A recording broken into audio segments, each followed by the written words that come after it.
Genesis chapter 44. Joseph's cup.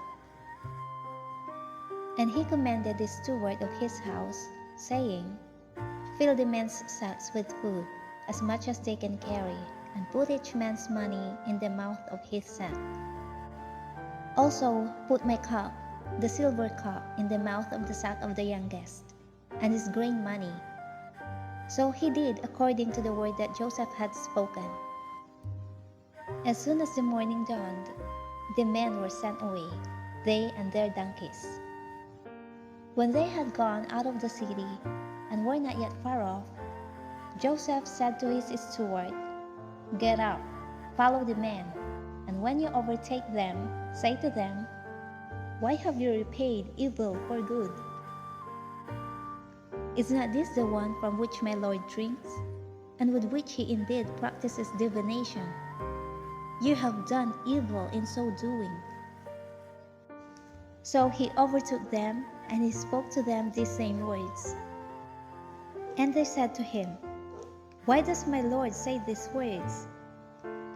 Far be it from us that your servants should do such a thing. Look, we brought back to you from the land of Canaan the money which we found in the mouth of our sacks. How then could we steal silver or gold from your Lord's house?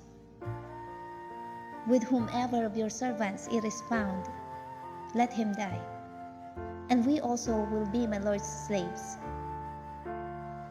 And he said, Now also let it be according to your words. He with whom it is found shall be my slave, and you shall be blameless. Then each man speedily let down his sack to the ground, and each opened his sack. So he searched. He began with the oldest and left off with the youngest, and the cup was found in Benjamin's sack. Then they tore their clothes, and each man loaded his donkey and returned to the city. So Judah and his brothers came to Joseph's house, and he was still there, and they fell before him on the ground. And Joseph said to them, What deed is this you have done? Did you not know that such a man as I can certainly practice divination? Then Judah said, What shall we say to my Lord? What shall we speak? Or how shall we clear ourselves? God has found out the iniquity of your servants. Here we are, my Lord's slaves, both we and he also with whom the cup was found. But he said, Far be it from me that I should do so. The man in whose hand the cup was found, he shall be my slave. And as for you, go up in peace to your father.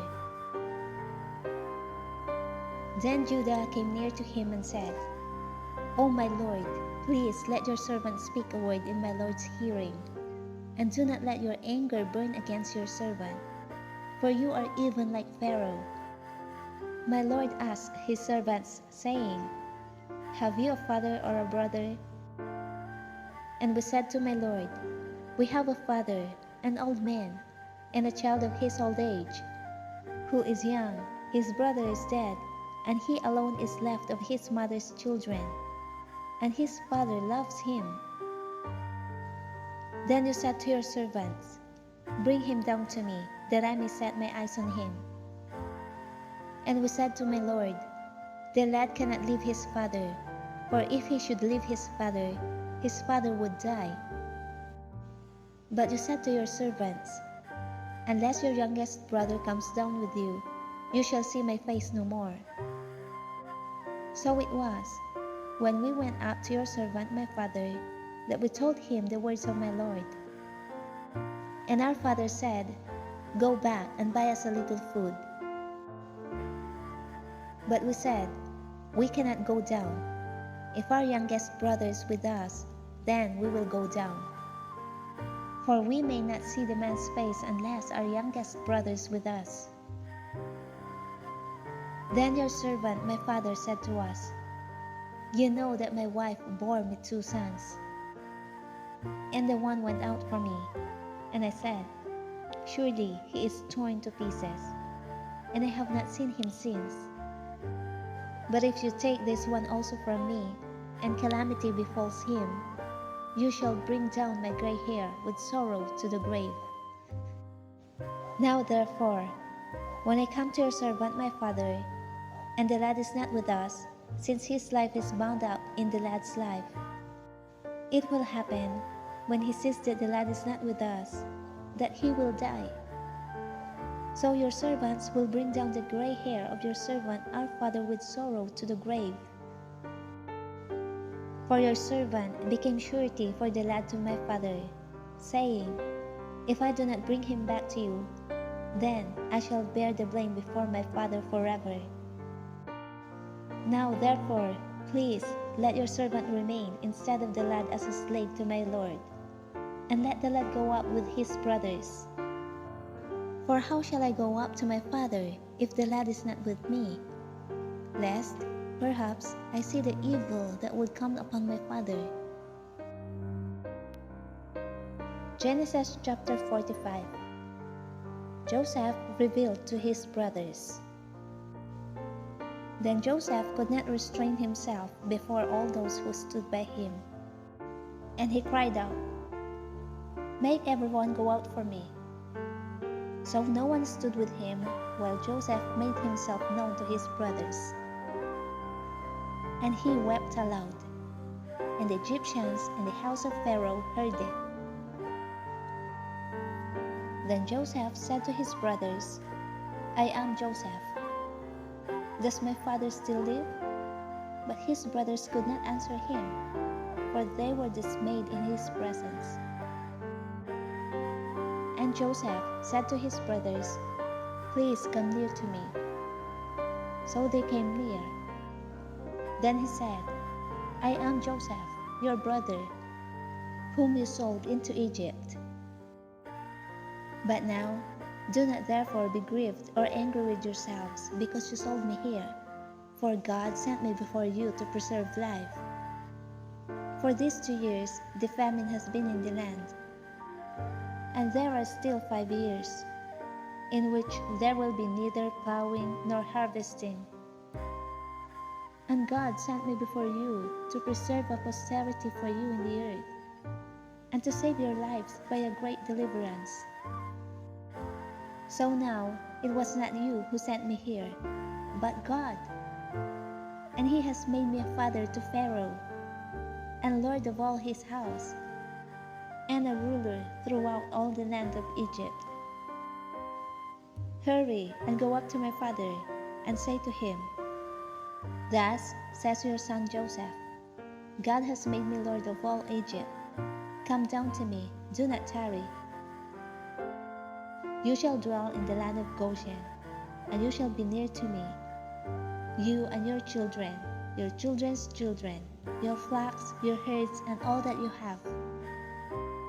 There I will provide for you, lest you and your household and all that you have come to poverty, for there are still 5 years of famine. And behold, your eyes and the eyes of my brother Benjamin see that it is my mouth that speaks to you.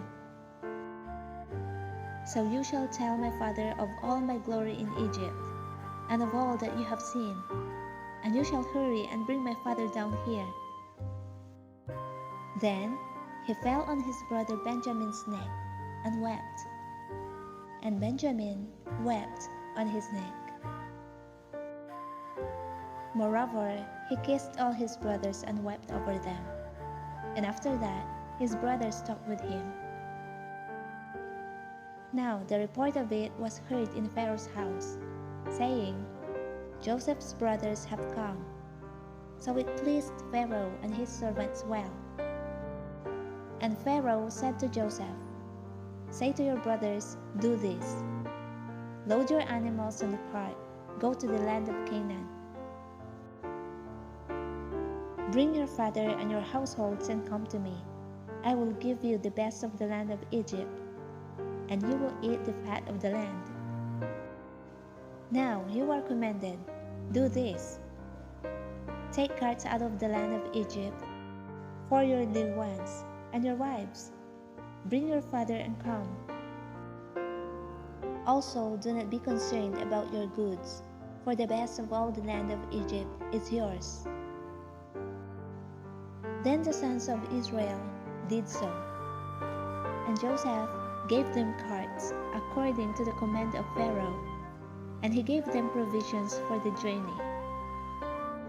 He gave to all of them, to each man, changes of garments. But to Benjamin he gave 300 pieces of silver and 5 changes of garments. And he sent to his father these things: 10 donkeys loaded with the good things of Egypt, and 10 female donkeys loaded with grain, bread, and food for his father for the journey. So he sent his brothers away, and they departed.